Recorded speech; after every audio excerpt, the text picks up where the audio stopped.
The great hall of the Galactic Council stretched for miles, its walls made of crystal that caught the light of 1,000 distant stars.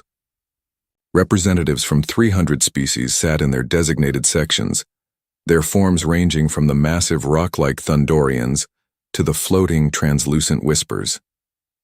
Today they had gathered for what most considered a waste of time. The Vorathene elder stood at the center platform, her 6 eyes closed in concentration. She was old even by the standards of her ancient species. Her scales had turned from vibrant blue to the pale silver that marked a Vorathene who had lived for over 15,000 years. Behind her, 2 more elders stood in silent support, their faces grave. "We have called this emergency session," the elder began, her voice carrying through the chamber without technological aid, "to warn you of a species we have recently discovered."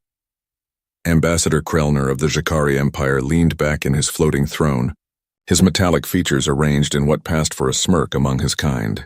The Jakari controlled 1/3 of the known galaxy. They had conquered 100 worlds and absorbed 50 species into their empire. Warnings from cautious old beings did not interest them. "Another primitive species?" Krellner asked, his voice dripping with boredom. "The galaxy is full of them, Elder. We discover 3 or 4 new ones every cycle." "This species is different," the elder continued, undeterred. She raised one clawed hand and a hologram appeared above the platform. It showed a blue and green world, beautiful and small, orbiting a yellow star. "They call themselves humans. They call their world Earth." General Thrace of the Dravine Compact stood, his armored form towering over most of the assembly. The Dravine were warriors, bred for combat over millions of years of evolution. Their military might was second only to the Jakari Empire, and they did not take kindly to lectures from species who had long ago abandoned warfare. "Let me understand this," Thrace said, his voice a low rumble. "You called an emergency session to warn us about a species that has not even left its own star system?" The hologram zoomed in, showing images of human cities, human faces, human children playing in parks. They looked soft, fragile. Their bodies had no natural armor, no claws, no venom. They were small compared to most galactic species. "We have studied them for 50 of your standard years," the elder said. "We have observed their history, their wars, their development, and we have found something that terrifies us." A ripple of amusement passed through the chamber. The Vorathene were known to be overcautious, but this seemed excessive even for them. The elder's eyes opened fully, all 6 focusing on the assembly with an intensity that silenced the murmurs. "In the galaxy's long history, we Vorathene have existed for over 100 million years. In that time, we have watched species rise and fall. We have seen empires that made the Jakari look small. We have witnessed the birth and death of civilizations you cannot imagine." She paused, letting her words sink in. "And in all that time, we have encountered 16 species that shared certain characteristics. We called them the Rage species. They were unstoppable, adaptable, and absolutely refused to accept defeat. Each one nearly destroyed the galaxy before they destroyed themselves. Ancient history," Krellner dismissed. "Legends to frighten children." "No," the elder said firmly. "Fact, documented fact stored in our archives. And these humans match 14 of the 16 behavioral markers we identified in those extinct species." She manipulated the hologram, and images began to play. Humans in ancient times fighting with primitive weapons. Humans building ships to cross their oceans when they had no idea what lay beyond the horizon. Humans splitting the atom while they still fought wars with conventional weapons. Humans reaching for their moon before they had even achieved peace on their own world. "Look at their history," the elder urged. "They have fought over 13,000 recorded wars. They have survived ice ages, plagues, natural disasters that would have ended most species. They have developed weapons capable of destroying their entire world, used them twice, and then somehow stopped themselves from using them again. So they are violent primitives," Thrace said. "We have faced violent species before, Elder. They break quickly when confronted with superior force." "You do not understand," the elder said, and for the first time her voice carried a note of desperation. "It is not their violence that concerns us. It is their refusal to stop. It is their ability to adapt. It is their terrible, beautiful stubbornness in the face of impossible odds." She showed more images. Humans climbing mountains that killed them. Humans diving to ocean depths that crushed their bodies. Humans launching themselves into space in vessels that frequently exploded. Humans building, fighting, learning, growing, never stopping, never giving up. They have a saying, the elder continued. When humanity is pushed to the edge, when there is nowhere left to run, they do not surrender. They bare their teeth and they fight. They call it going down swinging, and they would rather die fighting than live in chains. Poetic, Krellner said dryly. But irrelevant. They are decades away from even crude faster-than-light travel. By the time they could pose any threat, they will have been integrated into the galactic community, civilized, controlled. The elder closed her eyes again, and when she spoke, her voice was heavy with sorrow. We did not call this session to debate. We called it to warn, and we leave you with 3 explicit warnings recorded in the official council archives. The chamber's recording systems activated automatically, glowing blue to indicate that what followed would be permanently stored. First warning, the elder said, never back humans into a corner. When they have no way out, they become something else, something dangerous. Second warning, never threaten their young or their homes. They will accept their own deaths with strange calm, but threaten what they love and they will burn the galaxy to ash to protect it. Third warning, never assume their limits are their limits. What they cannot do today, they will do tomorrow. What kills them now, they will survive next time. They learn from every failure, adapt from every defeat, and they never ever stop trying. The elder looked around the chamber, her ancient eyes meeting those of the council's most powerful members. We Vorithine have seen the rise and fall of empires. We have watched species that seemed invincible crumble to dust, and we tell you now, with all the weight of our 100 million years of memory, these humans are either going to be your greatest allies or your worst nightmare. The choice you make will determine which. She stepped back and the 3 elders turned to leave. Wait, called Counselor Mira of the Peaceful Confederation. What should we do then? What do you recommend?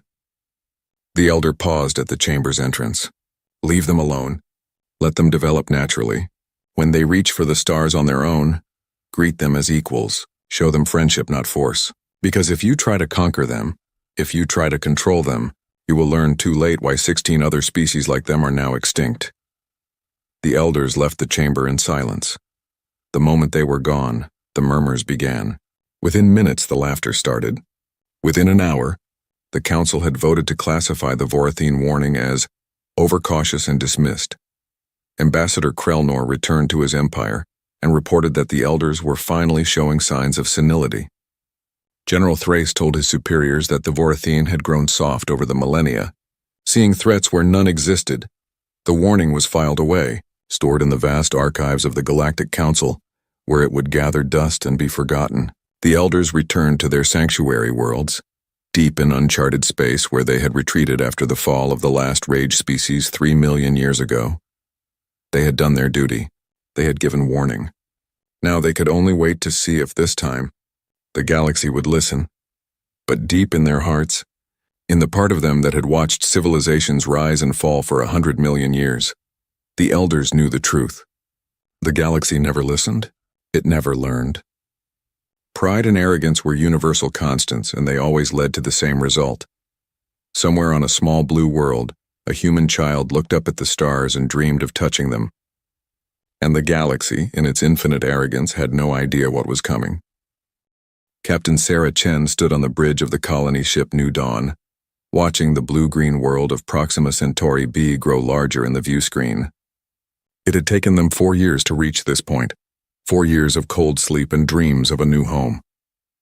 Behind her ship, 3 more colony vessels followed, each carrying 10,000 sleeping passengers and the hopes of a humanity that had finally reached beyond its own star. "We're receiving something," Lieutenant Park said from the communications station. His face had gone pale. "Captain, it's not from Earth, it's not from any of our ships." The view screen flickered and a face appeared. It was not human. The being had 4 eyes arranged in a square pattern, skin that looked like polished obsidian, and a mouth full of crystalline teeth. When it spoke, the translation software rendered its words into flat, emotionless English. "Attention, primitive species. You are now within the territory claimed by the Dravine Compact. By the authority of General Thrace, Supreme Commander of the Eastern Expansion Fleet, you are hereby ordered to surrender your vessels and submit to processing. You will become a client species of the Compact. Resistance is futile. You have 6 of your Earth hours to comply. The transmission ended. Sarah stared at the blank screen, her mind racing. They had expected to find alien life eventually, but not like this. Hot demands and threats before even a proper introduction. "Get me a channel to Earth," she said. "Priority 1. And wake up the senior staff, all of them." The next 6 hours were chaos. Earth's governments, already fractured and competitive, suddenly found themselves facing a common threat. The United Nations Emergency Council convened. Military advisors argued, politicians debated, and 4 colony ships sat in space above Proxima Centauri b, waiting. The response humanity sent back was simple and direct. Admiral Marcus Webb, speaking for the newly formed Earth Defense Coalition, looked directly into the camera and said one word: "No." General Thrace, watching the human response from his flagship 3 light days away, felt something he rarely experienced: confusion. In 200 years of military service, he had overseen the subjugation of 17 primitive species. All of them had either surrendered immediately or after a brief show of resistance. None had simply refused. "Send the standard enforcement fleet," he ordered. 40 ships should be more than sufficient. "If they will not surrender peacefully, we will teach them the price of defiance." The Dravine fleet arrived at Proxima Centauri 2 weeks later. By then, the humans had awakened all their colonists and evacuated them to the planet's surface. The 4 colony ships remained in orbit, and they had been modified. Sarah Chen, now promoted to Commodore and placed in command of humanity's first space defense force, watched the Dravine fleet approach. "They have 40 warships," her tactical officer reported. "Our sensors are reading weapon systems centuries ahead of our technology. Shields we can't penetrate. Engines that make our drives look like firecrackers." "What do we have?" Sarah asked. 4 colony ships, 12 cargo vessels that we've strapped mining lasers to, and a lot of anger," the officer replied. Sarah smiled grimly. "Then we make them count." The Battle of Proxima Centauri lasted 4 hours. By the end, 3 human colony ships were destroyed. The New Dawn was crippled and drifting. 9 of the improvised human warships were nothing but debris. The Dravine lost 2 ships to lucky hits and sustained minor damage to 3 others. General Thrace examined the battle reports with satisfaction. "Broadcast the surrender terms again. They have learned their lesson." But when the communication went out, there was no response. The surviving human vessels went dark. All communications ceased. The human colony on the surface shut down all transmissions. "They are hiding," Thrace concluded. "Cowering. Good. Let them fear for a few days, then we will land troops and complete the subjugation." What Thrace did not know, what none of the Dravine understood, was that humanity had not gone dark out of fear. They had gone dark because they were done talking. On Earth, the governments had finally united in a way they never had before. The destruction of 3 colony ships, the deaths of 30,000 people had triggered something primal in the human species. Every nation opened its military archives. Every corporation shared its research. Every scientist, engineer, and soldier volunteered. The species that had split the atom to end a war now turned all of its creative energy toward a single purpose: survival. Deep in Antarctic research bases, scientists worked on weapons banned since the 20th century, now modified with 22nd century technology. In orbital factories around Earth's moon, workers constructed ships using new designs, built for speed and hitting power rather than comfort or safety. In training facilities across the globe, volunteers lined up by the millions.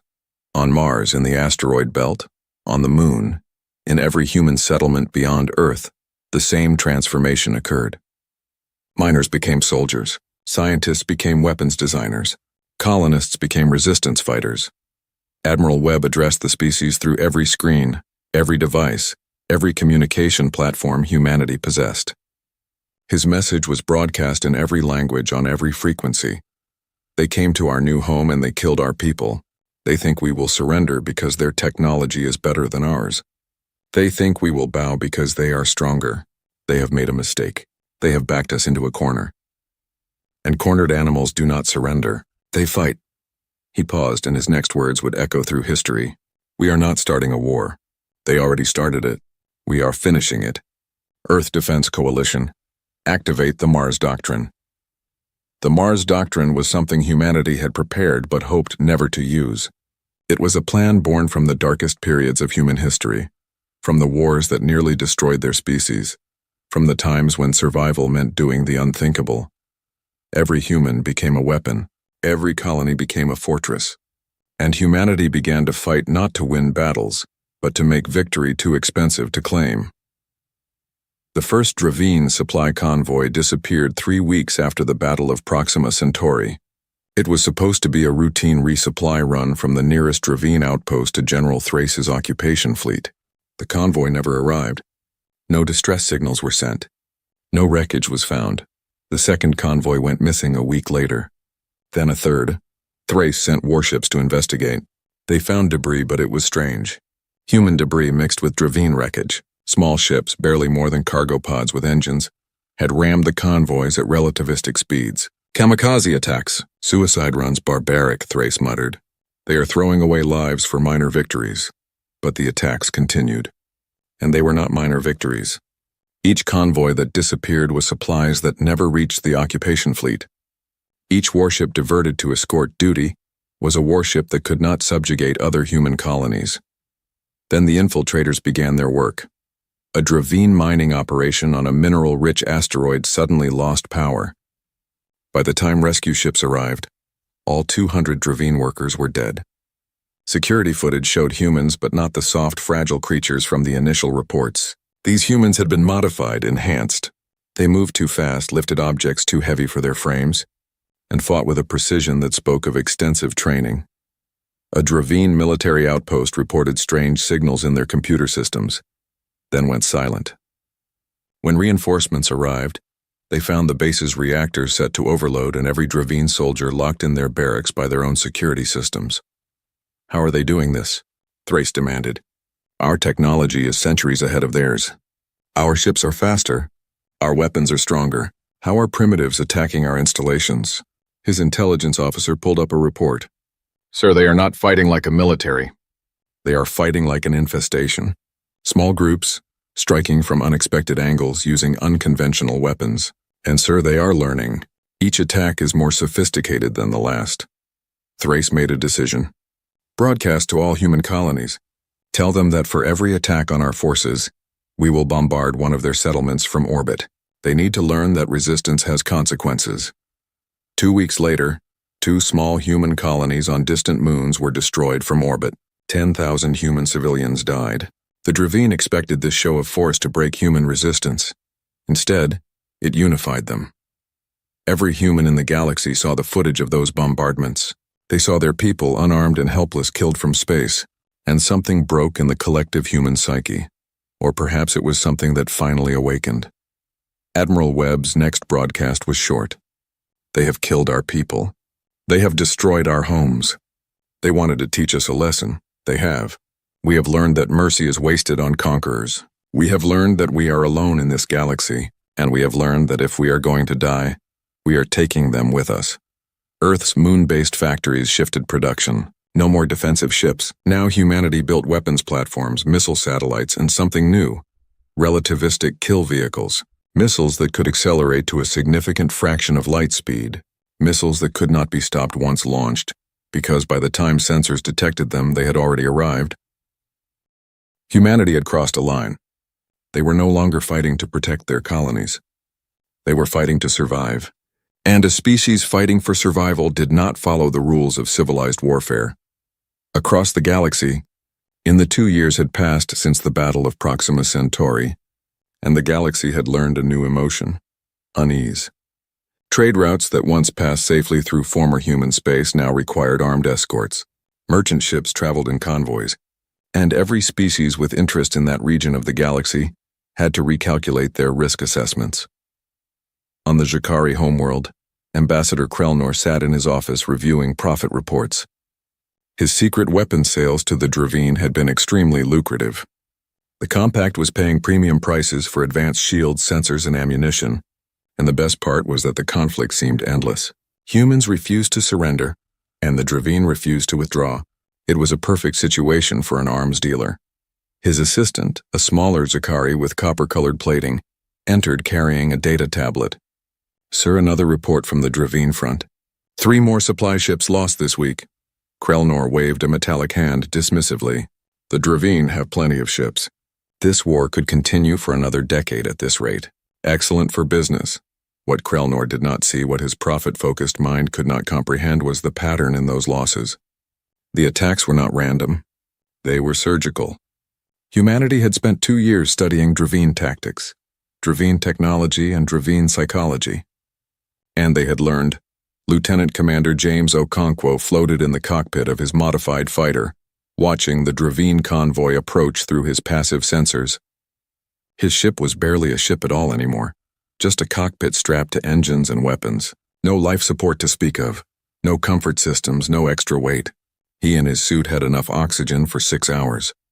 That was all he needed. Ghost Squadron, confirm positions, he whispered into his comm. 5 voices responded, each from a different hiding spot in the asteroid field. 6 ships total, barely registering on sensors, waiting for a convoy of 20 Dravine vessels. The old James would have thought this was suicide.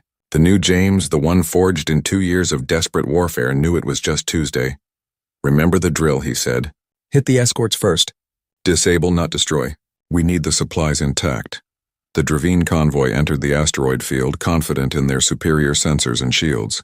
They had no idea that the asteroids themselves had been rigged. Humanity had learned to be patient, to prepare ambushes months in advance. James gave the signal. 6 human fighters screamed out of hiding at velocities that should have killed their pilots. But humanity had learned to push their bodies beyond normal limits using drugs, genetic modifications, and technology scavenged from every battle. The fight lasted 4 minutes. By the end, 3 Dravine escorts were crippled, the rest were fleeing, and the supply ships were boarded by humans in combat suits. James watched through his fighter's camera as his team secured the cargo. Food, medicine, weapons, and most valuable of all, manufacturing equipment. Good work, Ghost Squadron, Admiral Webb's voice crackled through the comm. Bring it home. But there was no home, not really. Earth was protected by defensive platforms and a paranoid military. The colonies were fortresses. Humanity had stopped building homes and started building weapons. An entire generation of children was growing up in underground bunkers, learning to fight before they learned to read. This was what the elders had warned about. A species pushed past the point where civilization mattered into pure survival mode. General Thrace stood before the Dravine High Command, his career and reputation crumbling around him. The conquest that should have taken months had dragged on for 2 years. His forces, once proud and confident, now jumped at shadows. The humans are using guerrilla tactics, he explained to the stone-faced commanders. They refuse to engage in open battle. They strike from hiding, they run, they hide, and they strike again. Then find where they hide, High Commander Draxus growled. You have thousands of ships. They have dozens. How is this even a competition? Because they are not fighting to win battles, Thrace said, and for the first time his voice carried a note of respect for his enemy. They are fighting to make every victory cost us more than we can afford. Every supply convoy we send requires 3 escorts. Every outpost needs triple guards. Every expansion into their territory costs us ships, soldiers, and resources. We are bleeding ourselves dry trying to conquer a species that will not accept defeat. Draxus leaned forward. Then we break them. We have been too gentle. Authorize planetary bombardment. Turn their worlds into glass. They will surrender when they have nothing left to protect. Thrace hesitated.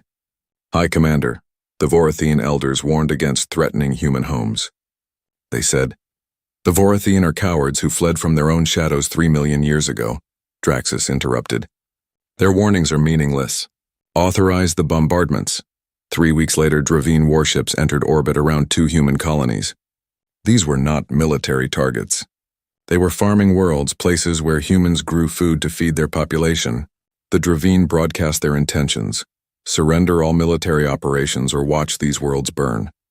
Humanity's response came not in words but in action. Every human military asset in the region converged on those 2 worlds. It was a trap, and humanity walked into it willingly. The Battle of Green Haven and New Manitoba lasted 16 hours. Humanity lost 60 ships, the Dravine lost 15. By every military calculation, the Dravine won. They destroyed the human fleet, and then they bombed the colonies as promised. 50,000 humans died. But something changed in the aftermath, something that the Dravine, in their focus on military victory, failed to notice. Across human space, in every colony, on every ship, On Earth itself, something broke. Or perhaps something that had been breaking finally shattered completely. The last restraints of civilized warfare fell away. Dr. Sarah Yuki had been a pacifist before the war.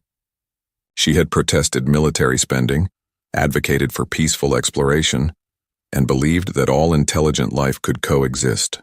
She had watched her home colony burn from space. Now she stood in a secret laboratory deep in an asteroid, working on weapons that would have given her nightmares 2 years ago. "The biological agent is ready," she reported to the military liaison, "specifically targeted to Dravine biochemistry. Fatal within hours, contagious, no cure." The liaison, a hardened soldier who had seen too much death, actually hesitated. "Doctor, if we deploy this, we are not just fighting. We are committing genocide." Sarah looked at him with eyes that had cried all their tears months ago.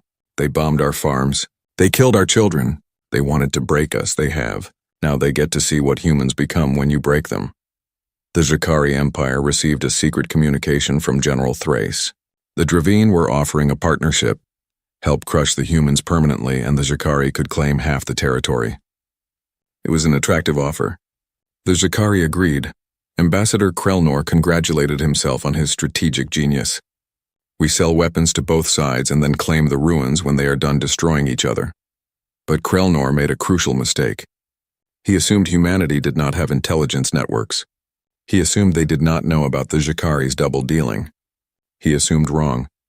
Humanity had learned many things in 2 years of desperate warfare. They had learned to fight. They had learned to adapt.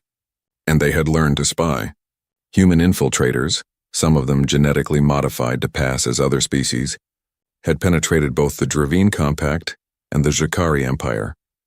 When Admiral Webb received confirmation of the Jakari betrayal, he called an emergency meeting of the human military leadership.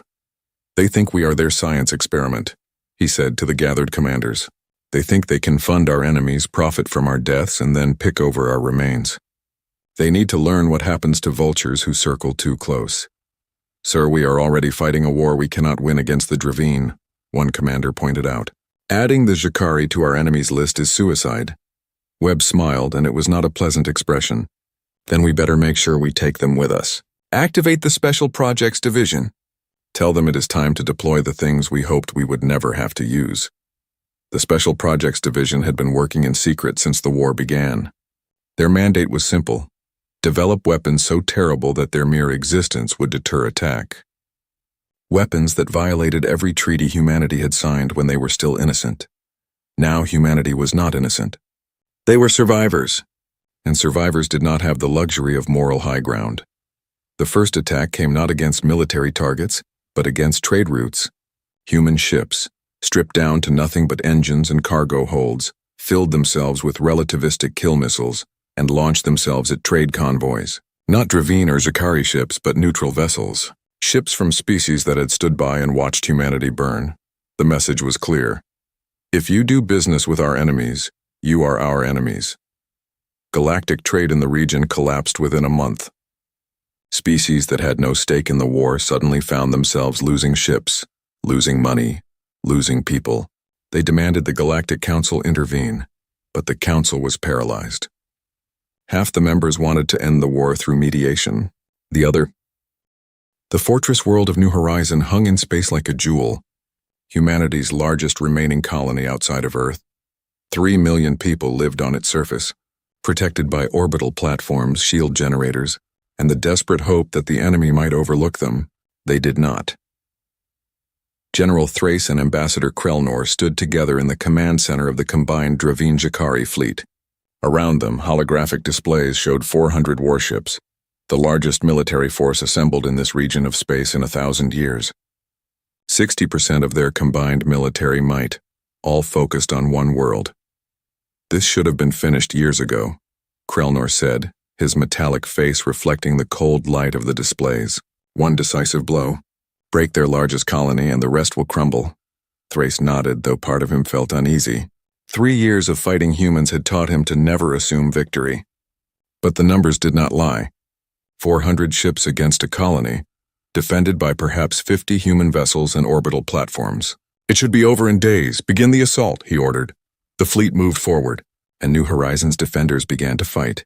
Admiral Wei Jiang commanded the defense from the orbital station Defiance. She was 60 years old, had lost her daughter in the first year of the war, and had forgotten what peace felt like. She looked at the approaching armada and felt no fear. Fear had died somewhere in the second year. Now there was only purpose. All batteries free fire as soon as they are in range, she commanded. Launch all fighters. Activate the minefield. And broadcast the message. Across every frequency and every language the translator could manage, New Horizons sent its declaration to the attacking fleet, to the galaxy, to history. We are New Horizon. We are 3 million souls who wanted nothing but to build homes among the stars. You came to conquer us. You came to enslave us. You came to destroy us. You have failed.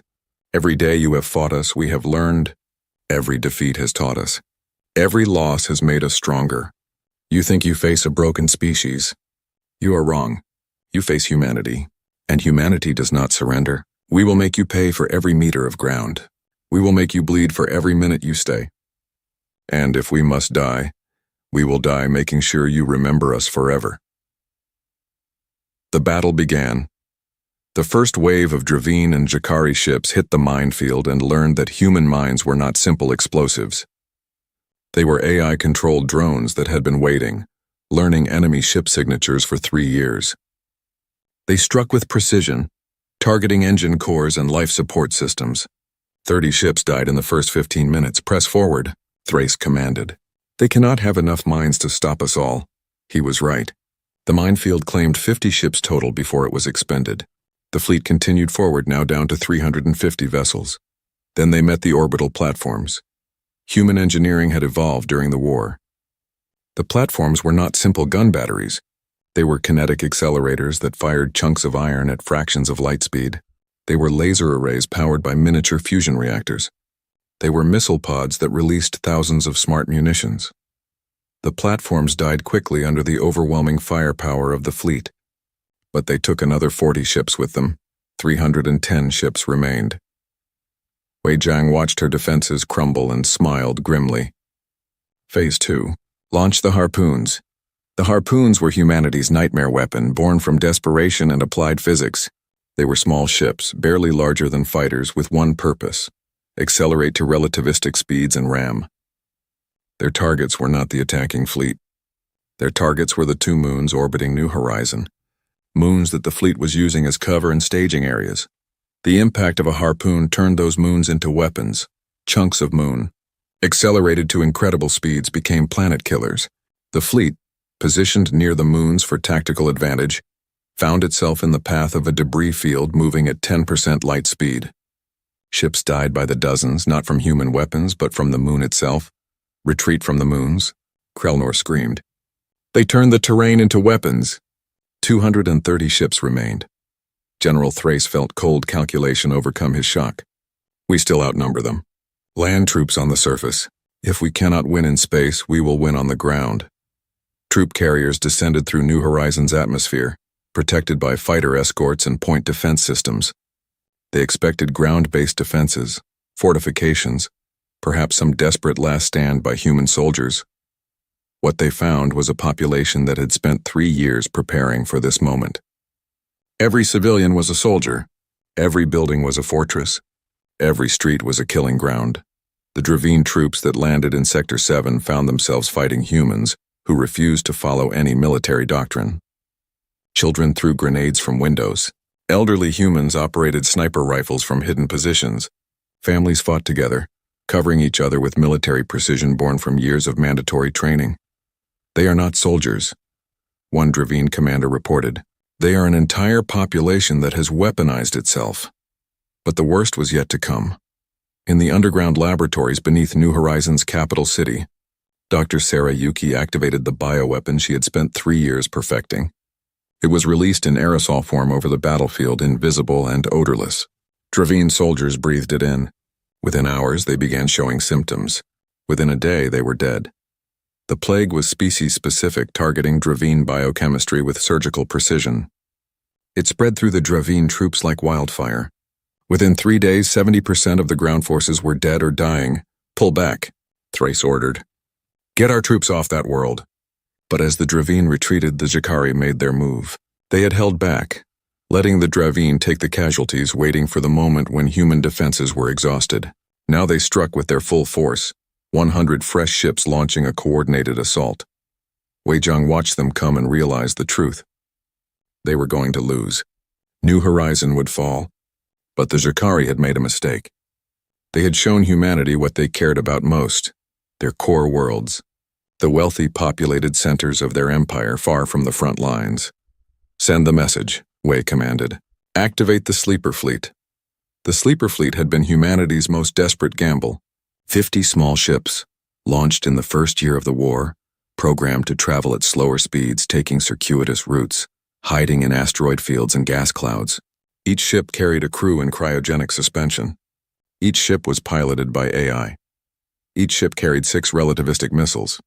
These ships had been traveling for 3 years, heading not to the front lines but deep into Jacari space, to their core worlds, to their homes. The Jacari High Council received the first reports and refused to believe them. Human ships could not possibly have penetrated so deep into their territory undetected, but the explosions were real. 3 core worlds, each hit by relativistic missiles traveling at 70% light speed. Missiles that could not be stopped because by the time they were detected, they had already struck. Billions of Jacari died in the first hour. Not from the initial impacts, which destroyed entire continents, but from the secondary effects. Atmosphere ignition, tidal waves, nuclear winter. Overlord Kess watched his civilization crumble through the reports flooding in. He had thought humanity was fighting to survive. He had not realized they were fighting to take everyone with them. How did they do this? He whispered. How did we not see these ships coming? His military advisor provided the answer. They launched 3 years ago, Overlord. Before we even joined this war, they predicted we would betray them, and they prepared their revenge before we even considered it. On New Horizon, the battle continued. The Jacari fleet, now receiving reports of the devastation in their home territory, faltered. Some ships began to pull back. Others continued the attack out of sheer rage. Wei Zhang used their confusion to spring her final trap. The orbital station Defiance, damaged and listing, was not abandoned as the Jacari assumed. It was a bomb. A fusion reactor set to catastrophic overload. Positioned perfectly in the middle of the Jacari formation, the explosion consumed 30 Jacari ships and crippled 20 more. General Thrace, watching the battle from his flagship, realized something that filled him with a terror he had never experienced in 2 centuries of military service. Humanity was winning not through superior technology or tactics, but through sheer willingness to sacrifice everything. They fought as if death was irrelevant, as if victory meant nothing compared to making the enemy hurt. Fall back, he ordered. All ships retreat to the outer system. But retreat was not so simple. Human fighters, piloted by volunteers who had no intention of surviving, rammed Jacari ships as they tried to flee. Dravine vessels found their navigation systems compromised by human cyber weapons, sending them spinning into each other or into New Horizon's gravity well. The battle lasted 6 months. Not 6 days as predicted. 6 months of grinding, desperate warfare where every meter was paid for in blood. By the end, New Horizon was a ruin. 2 million of its 3 million inhabitants were dead. Its surface was scarred by bombardment. Its orbital infrastructure was destroyed. But the attacking fleet had been broken. Of the 400 ships that began the assault, fewer than 150 limped away. The Dravine Compact had lost 40% of its navy. The Jacari Empire was the Galactic Council chamber had been rebuilt on a neutral world, far from the territories of any major power. The old chamber on the Jacari homeworld was now a crater visible from space. The new chamber was smaller, humbler, and filled with representatives who had learned the price of arrogance. 5 years had passed since the siege of New Horizon. 5 years since humanity had proven they would rather destroy themselves than submit. The war had officially ended 3 years ago, but the peace summit had taken this long to organize. Too many species wanted to ensure they were safe before putting all their leaders in one room with humans. General Thrace stood at the entrance to the chamber, no longer a general. The Dravine Compact had collapsed in the aftermath of the war, fragmenting into 6 smaller nations. Thrace was now simply a citizen, sent to bear witness to the peace that his pride had made necessary. His armor, once polished to perfection, was scarred and dented. He had refused to replace it. Let it serve as a reminder. Ambassador Krelnor waited nearby, also stripped of his titles. The Jakari Empire had survived, but barely. 3 core worlds devastated, their economy in ruins, their population traumatized. Krelnor had lost everything: his position, his wealth, his family who lived on one of the destroyed worlds. He was here because someone had to accept responsibility for the Empire's mistakes. "They are coming," a council aide announced. The chamber fell silent. Every species present had losses to mourn. The Dravine had lost 40% of their military. The Jakari had lost billions of civilians. Dozens of neutral species had lost trade ships, stations, and personnel to a war that had consumed everything near it. And humanity? Humanity had lost 60% of their total population. Of the 40 billion humans that existed before first contact, only 16 billion remained. Colony worlds were graveyards. Earth itself had been pushed to the brink of collapse from the resource strain of total war. The human delegation entered, and Thrace felt something he never expected: pity. They looked human, walked upright on 2 legs, had 2 arms and 1 head, but something in their eyes had changed. They moved like soldiers, every step calculated. They watched everything, trusting nothing. 3 years of peace had not erased the vigilance of 5 years of total war. Ambassador Chen Liu led the delegation. She had been a diplomat before the war, one of the voices arguing for peaceful expansion. Now she wore the uniform of the Earth Defense Coalition, medals for battles fought and sacrifices made covering her chest. She was 35 years old and looked 50. She took her position at the central platform facing the assembled council. No one spoke. What was there to say? The war had spoken loudly enough. Then the rear doors opened again, and a sound like wind through dead trees filled the chamber. The Vorathene elders had emerged from their sanctuary worlds for the first time in 1,000 years. The ancient elder who had given the original warning moved slowly to the center of the chamber. Her silver scales caught the light, and her 6 eyes surveyed the assembly with an expression that might have been sadness. "We told you," she said simply. Her voice carried without amplification, ancient and heavy with sorrow. 50 years ago, we stood in the old chamber and warned you about humanity. We gave 3 explicit warnings. You dismissed them. You filed them away. You forgot. She turned her gaze to Thrace. You backed them into a corner, then to Krelnor. You threatened their homes, then to the broader assembly. You assumed their limits were their limits. The elder's eyes finally settled on Ambassador Chen. And humanity did exactly what the rage species before them did. They became something else. Something terrible, something magnificent, something that would rather die than kneel. Chen met the elder's gaze without flinching.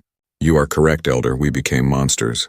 We did things in this war that we will never forgive ourselves for. We killed billions. We deployed weapons that should never exist. We crossed lines that should never be crossed. She paused. But we survived. And we are still here. The question, the elder said, is what happens now? 16 species before yours reached this point. All 16 destroyed themselves and took most of the galaxy with them. You are the 17th. Will you follow them into extinction?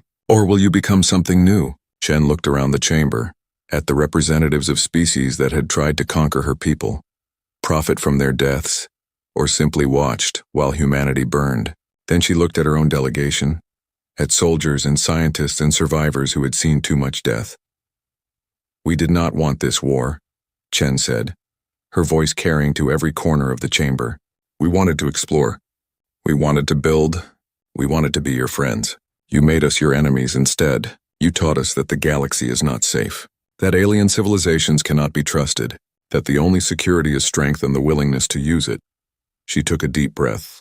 But you also taught us something else. You taught us that war is expensive, that victory can be worse than defeat, that there has to be another way. Chen activated a holographic display. It showed human space, scarred and wounded but still inhabited. It showed Earth, its population reduced but recovering. It showed colony worlds being rebuilt, children being born, humans daring to hope again. Humanity has decided, Chen said. We choose peace. Not because we are weak, not because we are afraid, not because we have forgiven, but because we are tired. We are tired of fighting. We are tired of dying. We are tired of waking up every day wondering if this is the day our species goes extinct. She looked directly at the elder. You asked if we will destroy ourselves like the others. Our answer is no. We will not destroy ourselves. We will not destroy the galaxy. but we will also never be conquered, never be enslaved, never kneel to anyone. Counselor Mira of the Peaceful Confederation spoke for the first time. What are humanity's terms for peace? Chen pulled up a document. The Treaty of Terra, humanity had called it. The terms were simple and non-negotiable, full sovereignty for all human worlds and territories. No exceptions. Complete control over their own space, their own laws, their own destiny. Full membership in the Galactic Council, with the same rights and representation as founding species. No probationary period. No restrictions. Recognition of humanity's right to maintain whatever military force they deemed necessary for self-defense. And one final term that made many species uncomfortable. Any attack on a human world by any species would be considered an act of war against all of humanity, to be met with total retaliation. These are not the terms of a defeated species, Overlord Kess of the Jakari said, his voice bitter. No, Chen agreed. These are the terms of a species that refused to be defeated. You had 5 years to crush us. You tried. You failed. These are the consequences of that failure. And if we refuse? Asked a representative from the Dravine fragments. Chen's smile was not pleasant. Then we continue the war. But know this. We have learned much in 5 years. We have developed weapons we have not yet deployed. We have strategies we have not yet used. We have colonies in places you have not yet found. If this war continues, we will not fight defensively. We will hunt. We will strike at your core worlds, your trade routes, your civilian populations. We will become the nightmare you created. The choice is yours, peace on our terms or a war that ends with everyone dead. The chamber erupted in debate. Species argued, threatened, pleaded. But through it all, the elder watched in silence, her ancient eyes seeing what others could not. Finally, the elder spoke, and her voice cut through the chaos. The choice is simple. Humanity offers you peace. They offer trade, cooperation, and the promise that they will be peaceful neighbors if you are peaceful with them. The alternative is that the galaxy learns what a rage species truly becomes when pushed past all limits. I have lived 100 million years. I have seen civilizations rise and fall. And I tell you now, take the peace. Take it and be grateful that humanity still has enough mercy left to offer it. The vote took 3 days. But in the end, the Treaty of Terra was accepted. Not unanimously, not happily, but accepted. Humanity was granted full sovereignty, full council membership, and full rights as a galactic civilization. The war was over. In the weeks that followed, something unexpected happened. Species that had fought against humanity began reaching out for trade agreements. The technology humanity had developed during the war, born from desperation and applied physics, was decades ahead of existing technology in some fields. Human cybersecurity experts were in high demand after their success in cyber warfare. Human engineers were hired to help rebuild the devastated regions. More importantly, a cultural shift occurred. The word human entered the galactic vocabulary, not as a designation for a species, but as an adjective. When someone refused to give up despite impossible odds, they were called human about it. When a species stood firm against threats, they showed human resolve. When something was considered unbreakable or unstoppable, it was human grade. Humanity had become a legend. A warning, a promise, a nightmare wrapped in hope. Earth began to recover. The population grew slowly, carefully. Humans were no longer eager. The stars shimmered in the darkness of space as they always had. For 50 years, the galaxy had known a certain kind of peace. It was not a perfect peace, but it was stable. The great powers traded, argued, and occasionally fought small wars over border systems. Life continued as it always did. On the council station, representatives from 100 worlds gathered for another routine meeting. The Vaxil Confederacy, with their blue-scaled skin and proud bearing, sat in the highest seats. They had won that right 50 years ago when they defeated humanity in the First Contact War. The humans had been pushed back to their home system, Earth, and forbidden from expanding beyond their own star. Ambassador Kelrix of the Vaxil adjusted his ceremonial armor and looked around the chamber with satisfaction. The war had been costly but necessary. Humans had been too aggressive, too unpredictable. They asked too many questions and refused to follow the established rules. Confining them to Earth had been the right choice. The next matter concerns mining rights in the outer reaches, the council speaker announced, her forearms gesturing at the holographic display. That was when every alarm in the station began to scream. Red lights flashed throughout the chamber. The holographic display flickered and died. replaced by emergency warnings. Ambassador Kelrix jumped to his feet, his hand moving to his ceremonial weapon. Around him, other representatives did the same, their various species all showing the same emotion: fear. "What is happening?" demanded the speaker. A technician rushed into the chamber, his face pale with terror. "Gravitational anomaly in Sector 7. Something is tearing through space itself." The main display came back online, showing sensor data from across 3 sectors. A massive distortion was ripping through the fabric of reality. Energy readings were off every scale. Whatever was coming through was bigger than anything in the known galaxy. "Get our fleets ready," Kelrix ordered his aide. "This could be an invasion, sir," the aide whispered, his voice shaking. "The signature? It matches old Earth records." Kelrix felt his blood turn cold. "That is impossible. The Prometheus was destroyed 50 years ago." But even as he spoke, the impossible happened. From the tear in space emerged a ship. Not just any ship, but a supercarrier that every species in the galaxy had learned to fear during the brief, brutal war with humanity. The UESC Prometheus had returned, except it was wrong. Terribly wrong. The ship that emerged was 3 times larger than the Prometheus had been. Its hull was covered in patterns that seemed to hurt the eyes when looked at directly. Strange symbols glowed along its surface, technology that resembled nothing in any database. The ship moved with impossible grace for something so massive, as if the normal laws of physics did not apply to it. "Send a hail," the speaker ordered. "Demand identification," the communications officer tried. Then tried again, then a 3rd time. "No response, speaker. They are not answering on any frequency." The Prometheus simply hung in space, silent and waiting. Scout ships were launched from nearby stations. As they approached the supercarrier, something strange happened. Their transmissions began to slow down. Time itself seemed to bend around the massive ship. "The scout crews are reporting temporal distortions," a technician reported. 5 minutes have passed for us, but only seconds for them." Back on Earth, President Martinez stood in the command center, staring at the screen in disbelief. She had been 10 years old when the Prometheus vanished into that rift. She had watched the memorial service for the 200,000 people aboard. Admiral Sarah Chen had been a hero, the best humanity had to offer. "Is it really them?" she asked her military advisor. "The ship's identification codes match, Madam President.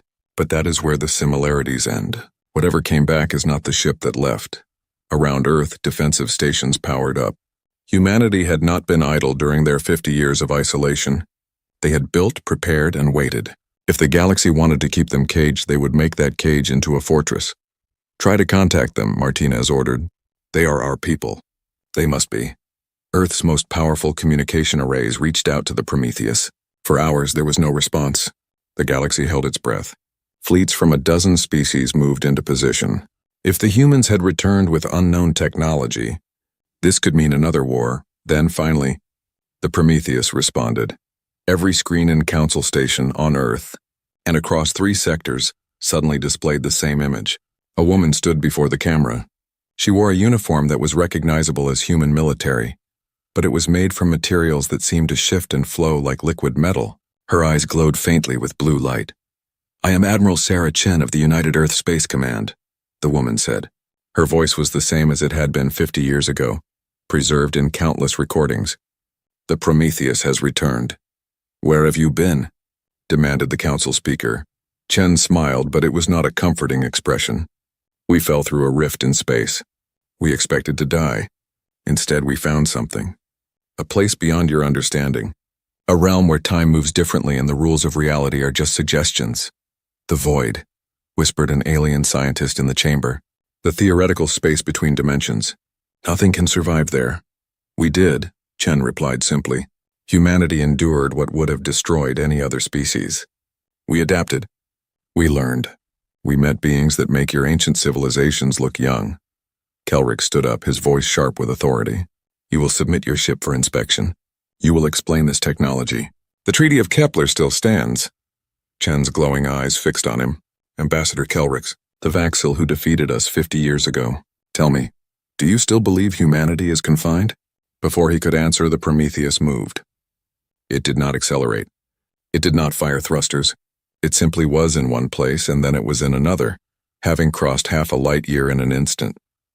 "We did not return to conquer you," Chen said, her image still displayed on every screen. We did not return to seek revenge for the treaty you forced upon Earth. We returned because we saw something in the void, something that is coming for all of us. A threat? The speaker asked. The end of everything, Chen replied. We were given knowledge by beings older than your recorded history. We were taught how to fight what is coming. The Prometheus and her crew have become something more than we were. We have changed. But we are still human, and humans protect those who cannot protect themselves. Even your enemies? Kelrix asked quietly. Especially our enemies, Chen answered. Because when what is coming arrives, there will be no humans, no Vaxil, no divided species. There will only be survivors and the dead. We return to make sure you have a chance to survive. The transmission ended. The Prometheus hung in space, waiting. On Earth, President Martinez felt tears in her eyes. Their lost heroes had returned, but they had returned as something beyond human understanding. In the council chamber, species that had never agreed on anything suddenly found themselves united in one emotion: absolute terror at what humanity had become, and what they claimed was coming. The galaxy had trembled when humanity first reached the stars. Now it would tremble again, but for very different reasons. 3 days after the Prometheus returned, Admiral Chen finally agreed to send a delegation to Council Station.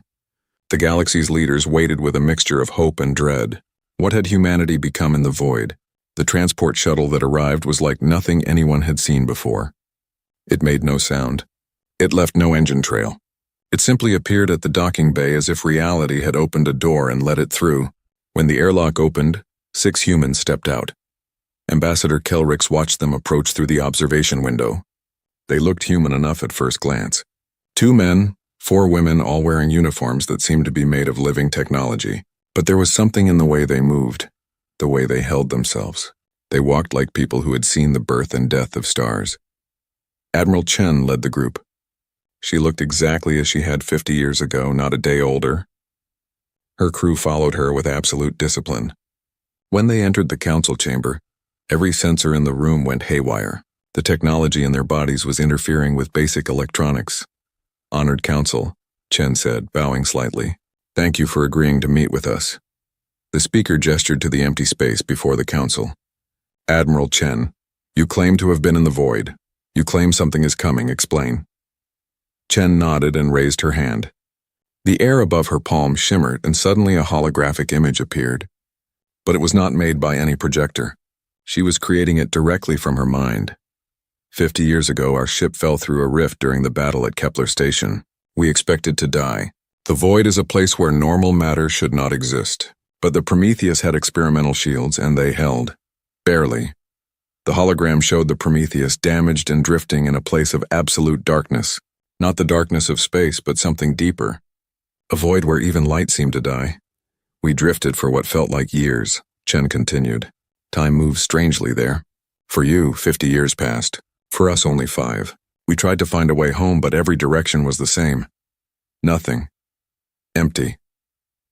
Then we found the structures.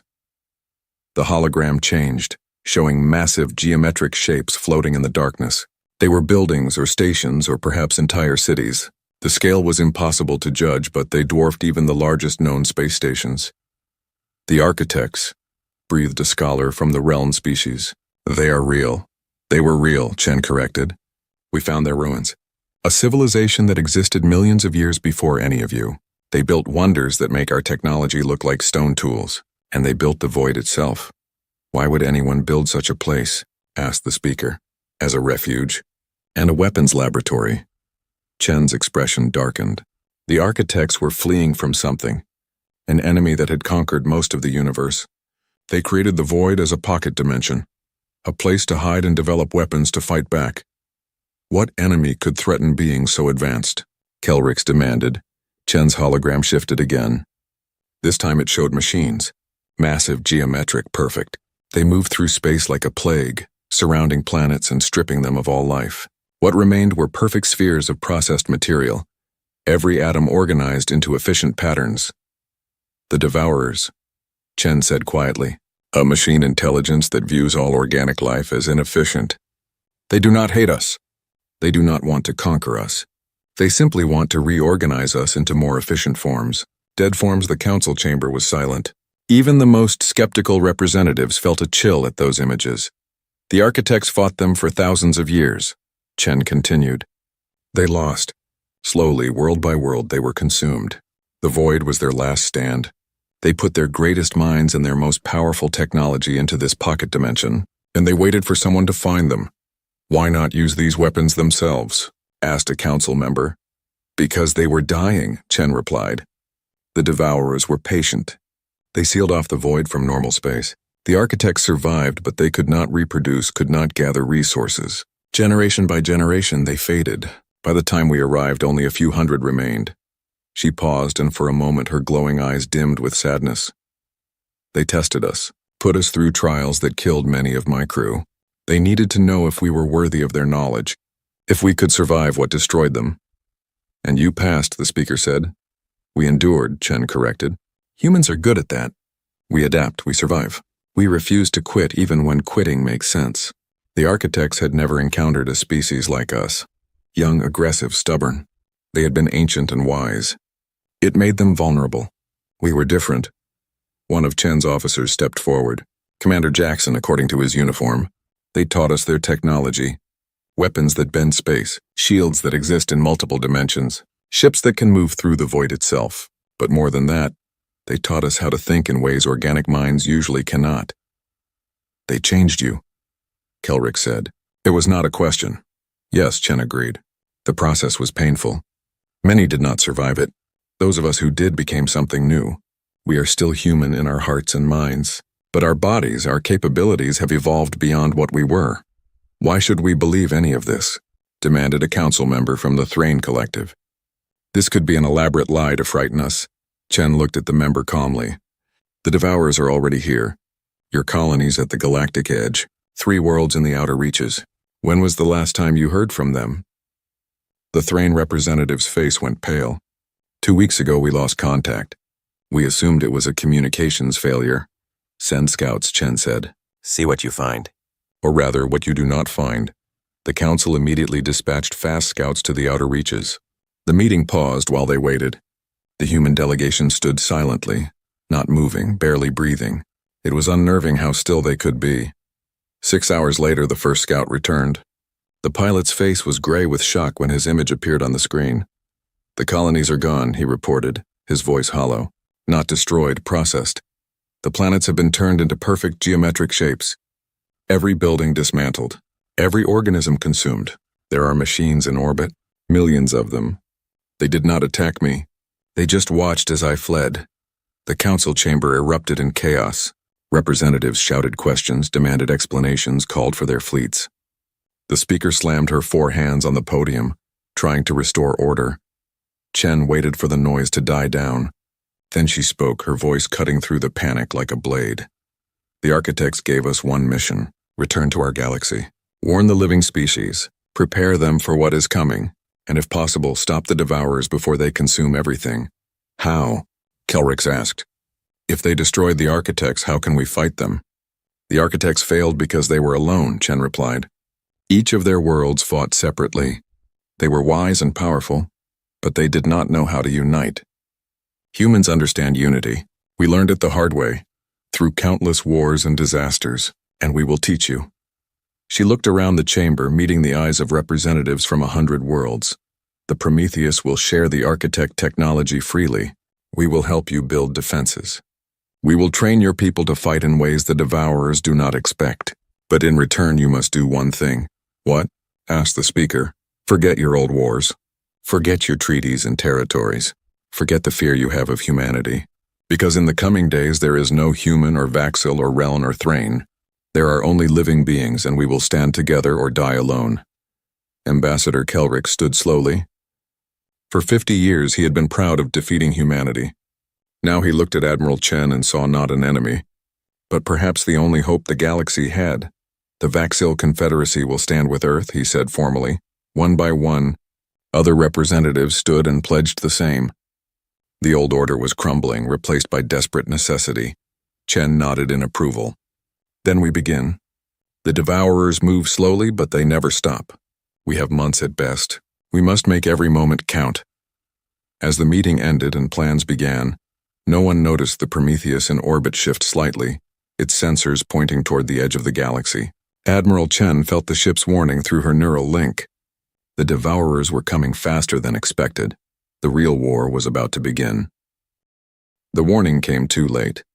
Admiral Chen had predicted months before the Devourers would reach the populated sectors. They had 3 weeks. The machines had found a shortcut through space, using technology even the architects had not understood. Now they were coming like a storm of metal and mathematical perfection. On Council Station, the hastily assembled Defense Committee worked around the clock. Representatives who had been enemies days ago now shared data freely. The Prometheus crew taught them everything they could, but time was their cruelest enemy. "We cannot build enough ships," said General Thrace of the Vaxil military. His scaled hands moved across holographic displays showing fleet positions. Even with the architect technology, it takes weeks to retrofit a single vessel. We have thousands that need upgrading. Commander Jackson, one of Chen's officers, studied the same displays. His glowing eyes processed information faster than any computer. "Then we do not retrofit everything. We focus on creating fortress worlds, places where civilians can shelter while the fleets buy time." "Buy time for what?" demanded a council member. "Admiral Chen says the Devourers cannot be destroyed by conventional weapons. What is the point of delaying the inevitable?" Chen herself entered the command center at that moment. She had not slept in 3 days, but her enhanced body did not need rest the way it once had. "The point is that I am looking for a way to stop them permanently." The architects left clues in the void, pieces of a plan they never finished. "Give me time and I will find the answer." "How much time do you need?" asked President Martinez. She had traveled from Earth to oversee humanity's contribution to the defense effort. "More than we have," Chen admitted, "but we work with what we are given."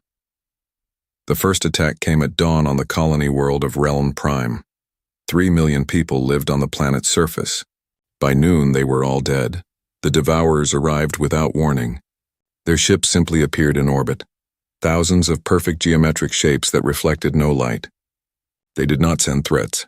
They did not demand surrender. They simply began their work. Harvester machines descended from orbit like metallic rain. They touched down and immediately began converting organic matter into processed materials. Trees, grass, buildings, people. Everything was consumed and reorganized into efficient cubes of stored matter. The Realm Defense Fleet fought bravely. They used the new weapons the Prometheus crew had taught them to build. Plasma cannons that burned hot enough to melt stars. Missiles that bent space around their targets. Shields that existed in multiple dimensions at once. It was not enough. For every Devourer machine destroyed, 2 more appeared. They learned from each attack, adapted their tactics, improved their defenses. Within hours, the Realm fleet was scattered debris floating in orbit around a planet that no longer had forests, oceans, or cities, just geometric efficiency. The news spread across the galaxy like wildfire. Species that had doubted Chen's warnings now scrambled to evacuate their border worlds. Panic gripped populations as they realized the threat was real. But not everyone believed unity was the answer. The sovereignty of Krell, a proud warrior species, refused to accept help from the Prometheus. They had fought the architect's descendants once before, thousands of years ago, and won. They believed their own strength would be enough. Admiral Chen tried to warn them. "The Devourers are not like any enemy you have faced. They do not feel pain or fear. They do not tire. They will not stop." The Krell war chief laughed in her face. "Humanity spent 50 years locked in their home system. Do not presume to teach us about war." 3 days later, the Krell homeworld went silent. When scout ships investigated, they found a perfectly processed sphere where a thriving planet had been. 3 billion Krell had been efficiently reorganized into stored matter. Their mighty fleet floated as debris, each ship precisely dismantled. The message was clear. Pride would not save anyone. On Earth, President Martinez addressed her people. Humanity had been building for this moment for 50 years, even without knowing what they were preparing for. Every human had trained for war since childhood. Now that war had arrived, "We will send every ship we have," Martinez declared. "Every pilot, every soldier. Admiral Chen saved us once by falling into the void. Now we save the galaxy that imprisoned us." Ambassador Kelrix watched the broadcast from Council Station. He felt shame burn in his chest. The Vaxil had defeated humanity and forced them into isolation. Now those same humans were volunteering to die protecting Vaxil worlds. Why? He asked Commander Jackson, who stood nearby. Why does humanity fight for those who were your enemies? Jackson smiled, and it was a sad expression. Because we have seen what happens when species stand alone. The architects were mighty and wise, but they fell because they could not unite. Humans understand something important. We are stronger together, even with those we once hated. But we confined you, Kelrix insisted. We took your freedom. Yes, Jackson agreed. And we have not forgotten. But we have also not let hate poison us. Right now there are Vaxil children who did nothing wrong except be born. They deserve to live. That matters more than old grudges. Kelrix felt something break inside him. For 50 years he had been proud of the treaty that locked humanity away. Now he saw it for what it was, fear of those who were different. And humanity had responded with grace. The Prometheus began its work in earnest. The supercarrier could not be everywhere at once, but it moved faster than any ship in the known galaxy. It appeared at worlds just before the Devourers arrived, giving people time to evacuate. It demonstrated tactics that no other species could match. Chen's crew fought like they were dancing. They moved in ways that bent three-dimensional thinking. Their weapons struck from angles that should not exist. They bought time, precious hours and days for refugees to flee, but they were paying a price. The technology that enhanced them was burning out their bodies from the inside. Chen could feel it happening. Every use of her abilities shortened her life. Every battle brought her closer to the edge. She did not tell her crew. They knew anyway. They all felt the same burn. On the Prometheus bridge, Chen studied the data from 100 battles. The Devourers were adapting faster than expected. Soon, even her ship would not be enough to stop them. She needed the solution the architects had hidden. She needed it now. Admiral, her science officer reported. I found something in the architect data. A reference to the dimensional anchor protocol. Chen felt hope surge in her chest. Show me. The data appeared before her. It was incomplete, fragmented by time and damage. But the pieces were there. The architects had found a way to seal the Devourers in the void permanently. It required massive energy, precise timing, and a sacrifice. Someone would have to serve as the anchor point, someone enhanced with architect technology, powerful enough to hold the dimensional barriers closed. They would be trapped in the void forever along with the Devourers. Chen read the requirements and felt her blood run cold. Only her ship and crew had the necessary enhancements. The Prometheus would have to be the anchor. All 200,000 people aboard would be sealed away forever. Can it work? Asked Commander Jackson, reading over her shoulder. Yes, Chen said quietly. But the cost is acceptable, Jackson finished. Admiral, we all knew we might not make it home. Not really. We have been living on borrowed time since the void changed us. If our death saved the galaxy, then we die with purpose. Chen looked around her bridge. Her crew had followed her through the void. They had endured torture and transformation. They had become something beyond human, and now they would have to give everything. I will not order this, she said. It has to be a choice. Then put it to a vote, Jackson suggested. She did. Within an hour, every member of the Prometheus crew had responded. The vote was unanimous. They would do what the architects could not. They would stop the Devourers no matter the cost. Chen sent a message to Council Station to President Martinez to Earth. We have found a way to stop them, but we will not be coming home. Across the galaxy, people who had feared humanity now wept for them. The species that had been locked away for 50 years would sacrifice themselves to save everyone else. Ambassador Kelrix recorded a message to Admiral Chen. His voice shook as he spoke. Humanity has shown us what honor truly means. If we survive this, we will tell our children about you. We will make sure no one forgets what you did. Chen received the message on the Prometheus bridge. She smiled, her glowing eyes bright with tears she would never shed again. Prepare the ship, she ordered. We have one final battle to fight. Make it count. The evacuation of the inner colonies began immediately. Every transport ship in the galaxy worked without rest, carrying refugees away from the advancing Devourer fleet. But there were too many people and not enough time. The Vaxil homeworld of Vaxilon stood directly in the Devourer's path. 2 billion people called it home. Ambassador Kelrix stood in the planetary command center, watching evacuation numbers tick upward with agonizing slowness. They had moved 300 million people. They needed to move 2 billion. We are out of time, his military advisor said quietly. The Devourers will arrive in 6 hours.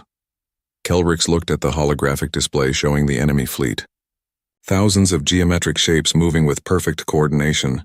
Behind them, a trail of processed worlds, each one reduced to a lifeless sphere of organized matter. Continue evacuating, he ordered. Every life saved matters. Then space itself rippled, and the Prometheus appeared directly above Vaxilon. Admiral Chen's face appeared on every screen in the command center. Ambassador Kelrix, we are buying you time. Use it well. Admiral, you cannot fight them all alone, Kelrix protested. Wait for our fleet to arrive. Your fleet is 3 hours away, Chen replied. The Devourers will be here in 1. Besides, we are not fighting alone. The sensors showed ships appearing throughout the system. Human vessels from Earth, every single one humanity could spare. They were older designs, not enhanced with architect technology.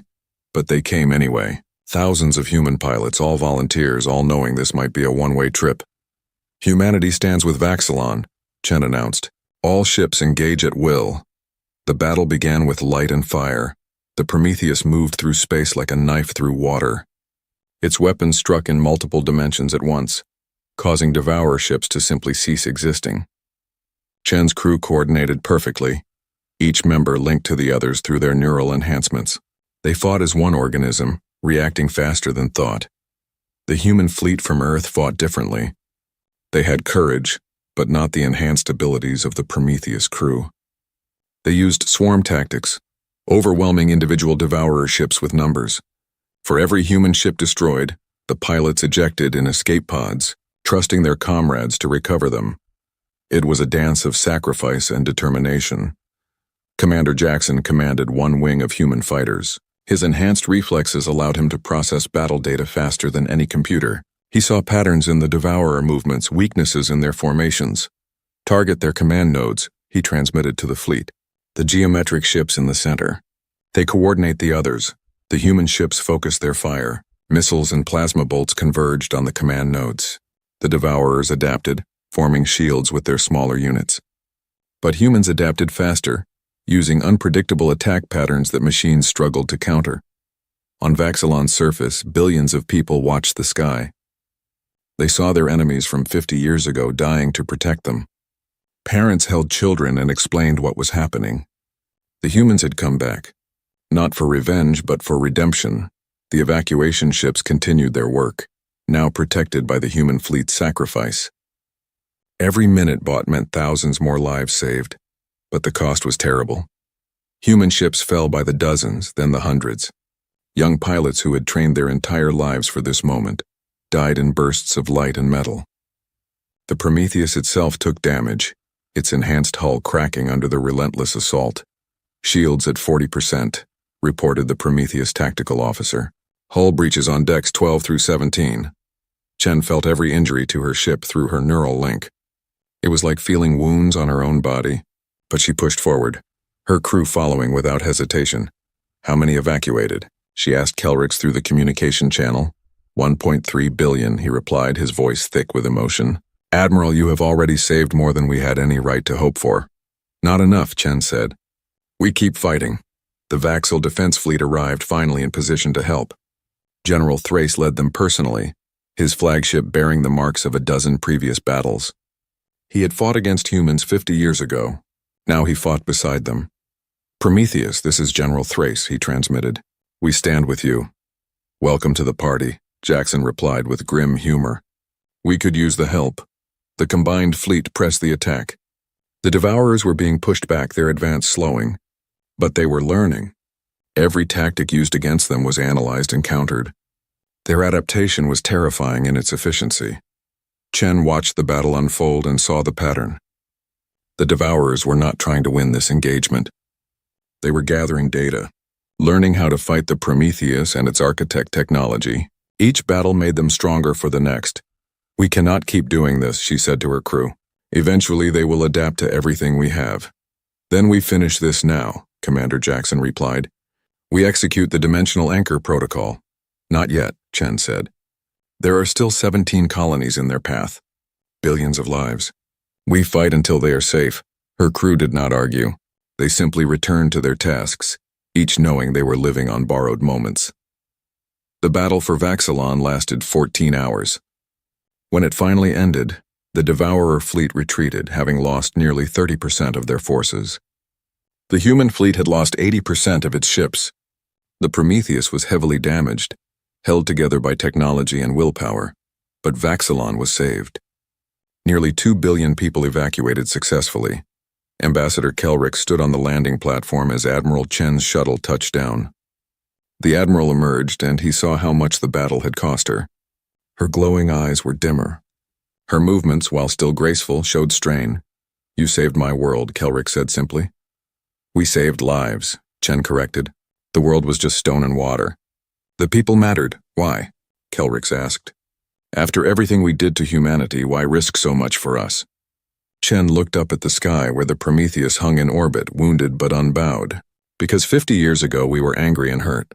We could have held on to that anger, let it poison us. Instead we learned, we grew, and we remembered something important." "What?" "That mercy is not weakness. That forgiveness is not surrender. That the measure of a species is not how they treat their friends, but how they treat their enemies." She turned to face him directly. "You were our enemy once, but your children were not. They deserved a chance to live. That is all that matters." Kelrick felt tears on his scaled face. "If we survive this, humanity will never be restricted again. I swear it. You will have any territory you want, any resources, any—" "We do not want rewards," Chen interrupted. "We want you to live. We want all species to live. That is enough." Across the galaxy, similar scenes played out. The Prometheus appeared at world after world, just ahead of the Devourers. Human pilots fought and died alongside species they had never met. The crew of the Prometheus bought time with their own fading lives. On Earth, President Martinez watched casualty reports climb. So many young lives lost, so many families destroyed, but volunteers kept coming. Humanity had found its purpose again, and they would not abandon it. The council convened an emergency session. Representative after representative stood and spoke of humanity's sacrifice. Old prejudices crumbled in the face of such courage. "We must help them," declared the speaker. "Every species contributes their best ships, their finest pilots. We fight together or die alone." The United Fleet began to form. Vaxil warships flew alongside human cruisers. Realm fighters coordinated with Thrain bombers. Species that had been suspicious of each other for centuries now worked as one. Admiral Chen studied the growing fleet from the Prometheus bridge. It was impressive, but she knew the truth. The Devourers were still learning. Soon they would overwhelm even this combined force. She had to execute the Dimensional Anchor Protocol soon. Very soon, but not yet. Not while there were still people to save.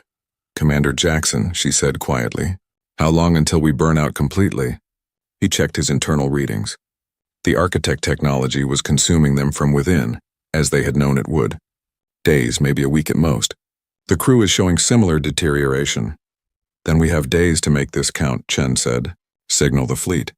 We attack the main Devourer nexus. We cut the head off this snake." "That is suicide," Jackson replied. "Even for us." "Everything we have done is suicide," Chen reminded him. "We were dead the moment we fell into the void. We are just choosing how to spend the time we have left." She opened a channel to the entire United Fleet. Thousands of ships, hundreds of species, all listening to her words. "This is Admiral Sarah Chen. We are going to win this war, not by outlasting them, but by ending them permanently. The Prometheus will lead the attack on the Devourer Central Nexus. Any ship that follows us will likely not return. I am not asking for volunteers. I am telling you the truth." She paused, then continued. "But if we succeed, every world in this galaxy will be safe. Your children will live. Your civilizations will continue. The Devourers will be sealed away forever. That is worth any price." The responses came immediately. Every ship in the fleet volunteered. Every captain pledged their vessel and crew. General Thrace smiled grimly on his flagship bridge. "Humanity has taught us courage. Let us show them we learned the lesson well." The United Fleet prepared for its final battle. Against an enemy that could not be killed, against odd, the United Fleet assembled at the edge of known space. 10,000 ships from 100 worlds, all preparing for a battle that would decide the fate of the galaxy. Veterans and rookies flew side by side. Former enemies coordinated their tactics. The impossible had happened. The galaxy had united. Admiral Chen stood on the Prometheus bridge, feeling the weight of every life in that fleet. She knew most of them would not survive what was coming, but they had volunteered anyway, inspired by humanity's example. "All ships report ready," Commander Jackson announced.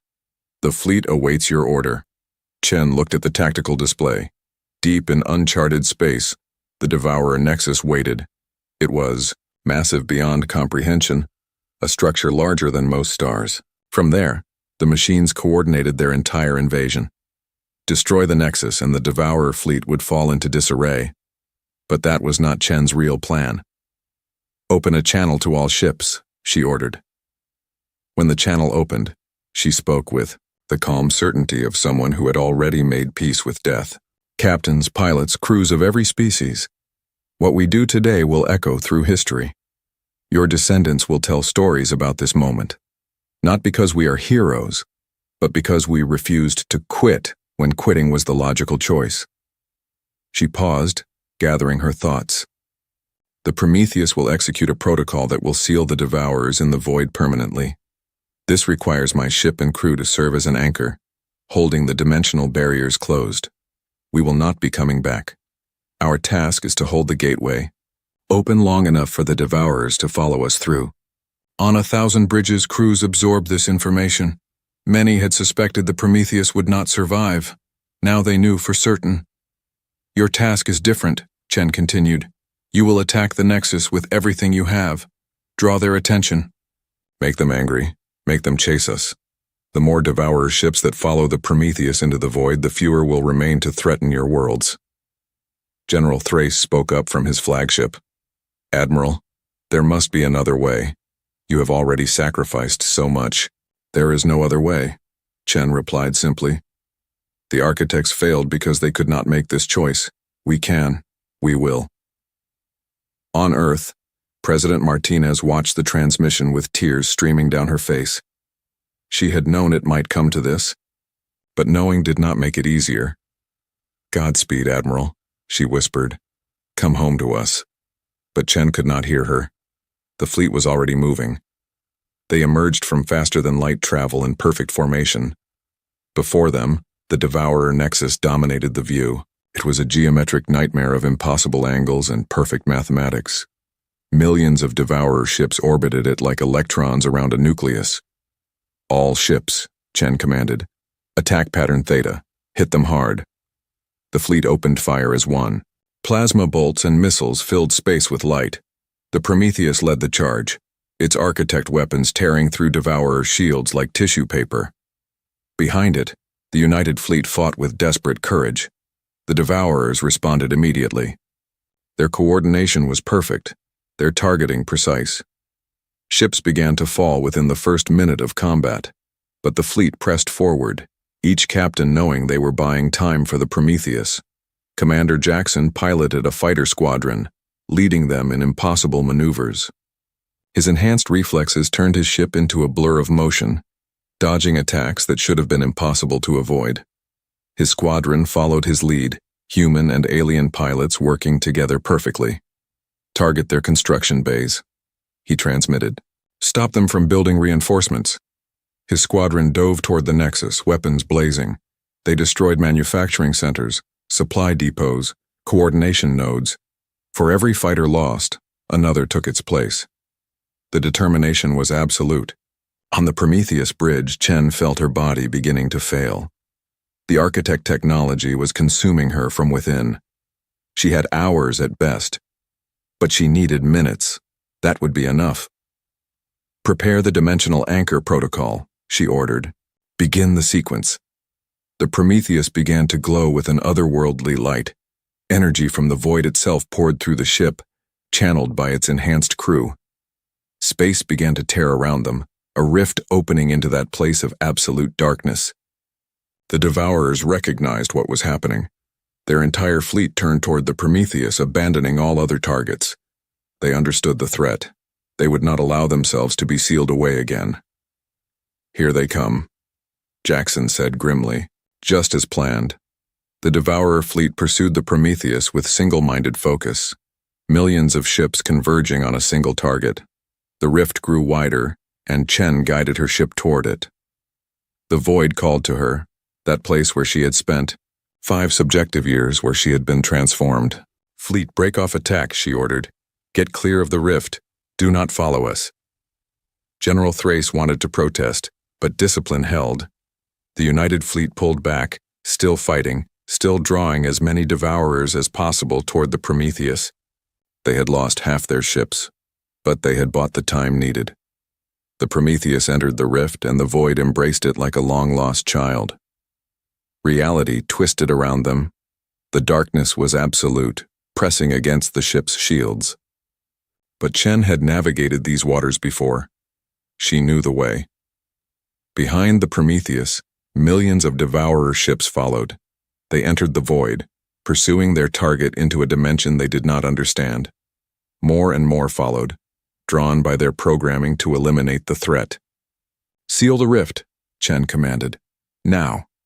Her crew acted as one, 200,000 minds linked together, channeling architect technology through their dying bodies. The dimensional barriers began to close, but the devourers realized the trap too late. They tried to retreat, but the rift was collapsing. "Hold it steady," Chen said through gritted teeth. The pain was immense, like burning alive from the inside. Around her, crew members collapsed at their stations, their bodies unable to withstand the strain. But they held on. In normal space, the United Fleet watched the rift seal itself. The last devourer ship was caught halfway through, cut in two as the dimensional barrier snapped closed. Then there was nothing. Just empty space where a rift had been moments before. "Did they succeed?" asked a Rellan captain. "Sensors show no more devourer signals," a Thrain officer reported. "The Nexus is shutting down without the fleet to coordinate it." General Thrace stared at the space where the Prometheus had been. They did it. They actually did it. In the void, Admiral Chen felt the barriers lock into place. The devourers were trapped, sealed away from normal space forever. Her ship would hold this lock as long as any piece of it remained. An eternal prison, with humanity as the jailers. "Commander Jackson," she said weakly. "Status?" "Crew casualties at 90%, he replied. His own voice was fading. "But the seal is holding. The architect's plan worked." "Not their plan," Chen corrected. "Ours. We finished what they started." She looked around her bridge. Most stations were empty now, their operators having given everything to seal the rift. Those who remained were dying, just as she was. But they had succeeded. "Attention all Prometheus personnel," she announced on ship-wide communications. "We have completed our mission. The devourers are sealed, the galaxy is safe." Cheers echoed through the corridors, weak but genuine. They had done the impossible.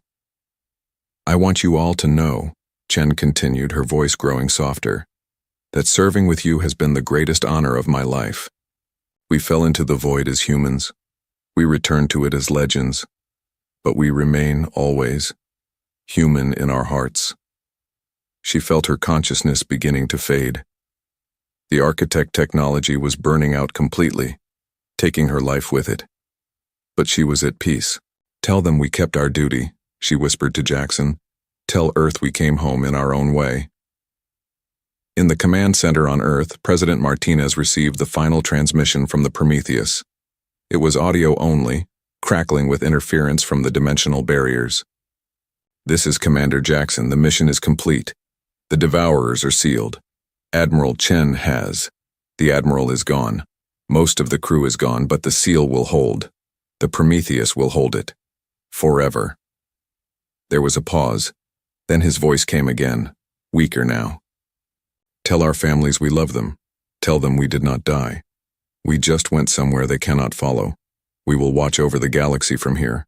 We will be the guardians in the darkness, making sure the devourers never escape." The transmission ended. Martinez sat in silence for a long moment. Then she stood and addressed her staff. "Prepare a monument, the largest we can build, with the name of every crew member who served on the Prometheus. And make sure the inscription says this: they did not die for humanity. They died for life itself." Across the galaxy, the news spread. The devourers were defeated. The cost had been terrible, But the victory was complete. Species that had fought each other for centuries now gathered to mourn the humans who saved them all. Ambassador Kelrix addressed the Galactic Council one final time before retiring. 50 years ago, we feared humanity and locked them away. We told ourselves it was necessary. We were wrong. Humanity showed us what we should aspire to be. Not conquerors, not warriors, but protectors. I propose we honor their sacrifice by becoming worthy of it. The Council voted unanimously. The Treaty of Kepler was dissolved. Humanity was granted any territory they,